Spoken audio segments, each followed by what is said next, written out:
3201 மாவட்டத்தின் 2024-2025 ஆண்டுக்கான புதிய ஆளுநராக கோவையை சேர்ந்த மூத்த வழக்கறிஞர் சுந்தர வடிவேலு தேர்வு செய்யப்பட்டுள்ளார்.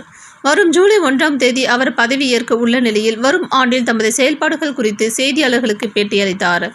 கோவை மற்றும் கேரள மாநிலத்தின் பாலக்காடு, திருச்சூர், கொச்சின் போன்ற முக்கிய நகரங்களில் உள்ள ரோட்டரி கிளை சங்கங்களை இணைத்து ரோட்டரி கிளப் 3201 செயல்பட்டு வருகிறது.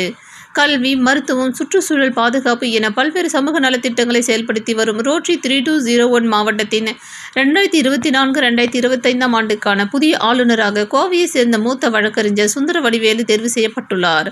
வரும் ஜூலை 1ஆம் தேதி அவர் பதவியேற்க உள்ள நிலையில் வரும் ஆண்டில் தமது செயல்பாடுகள் குறித்து செய்தியாளர்களுக்கு பேட்டியளித்தார். அப்போது அவர் கூறுகையில், கோவை, பாலக்காடு, திருச்சூர், எர்ணாகுளம், கொச்சின், மூவாட்டுப்புழா மற்றும் இடுக்கி ஆகிய மாவட்டங்களில் உள்ள 176 ரோட்டரி சங்கங்களின் கூட்டமைப்பான 3201 மாவட்ட ஆளுநராக தாம் பொறுப்பேற்க உள்ள விழாவில் இந்த 176 ரோட்டரி சங்கங்களின் பிரதிநிதிகள், இந்தியாவின் பல்வேறு மாநிலங்களில் உள்ள ரோட்டரி சங்க பிரதிநிதிகள், முக்கிய பிரமுகர்கள் கலந்து கொள்ள உள்ளதாக கூறினார். சேவை திட்டங்களில் கூடுதல் கவனம் செலுத்த உள்ளதாக கூறிய அவர், குறிப்பாக நீலகிரி மாவட்டத்தில் உள்ள தோடரின மலைவாழ் மக்களுக்கு இலவசமாக வீடு கட்டி தருவது, கொங்கு மண்டலத்திற்கு முக்கிய நீராதாரமான கோவையில் உள்ள கௌசிகா நதி வழித்தடத்தை மீட்டு எடுப்பதில் புதிய திட்டம் செயல்படுத்த உள்ளதாக தெரிவித்தார். இதனை கௌசிகா மீட்பு குழுவினரிடம் இணைந்து செய்ய உள்ளதாக கூறினார்.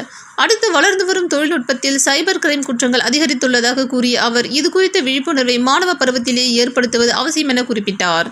எனவே சைபர் கிரைம் குறித்த தமிழ், மலையாளம், ஆங்கிலம் என 3 மொழிகளிலும் தயாரிக்கப்பட்ட சைபர் சாம்பியன்ஸ் எனும் கையேடுகளை தயாரித்து பள்ளி, கல்லூரி மாணவ மாணவிகளுக்கிடையே வழங்க உள்ளதாக தெரிவித்தார். மேலும் 4வது திட்டமாக வறுமை கோட்டுக்கு கீழ் உள்ள கல்லூரி மாணவிகளை தேர்வு செய்து அவர்களுக்கு கல்வி உதவித்தொகையை வழங்க உள்ளதாகவும் அவர் தெரிவித்தார். இனிவரும் காலங்களில் இதேபோல பல்வேறு திட்டங்களை ரோட்டரி சங்க உறுப்பினர்களுடன் இணைந்து தொடர உள்ளதாக அவர் தெரிவித்தார். இந்த டிஸ்ட்ரிக்ட் 3201 ஆளுநராக, கவர்னராக நான் பதவியேற்கும் விழா ஜூலை 1ஆம் தேதி ஈச்சனாரியில் உள்ள செல்வ மஹாலில் 6 மணி அளவில் நடக்க உள்ளது.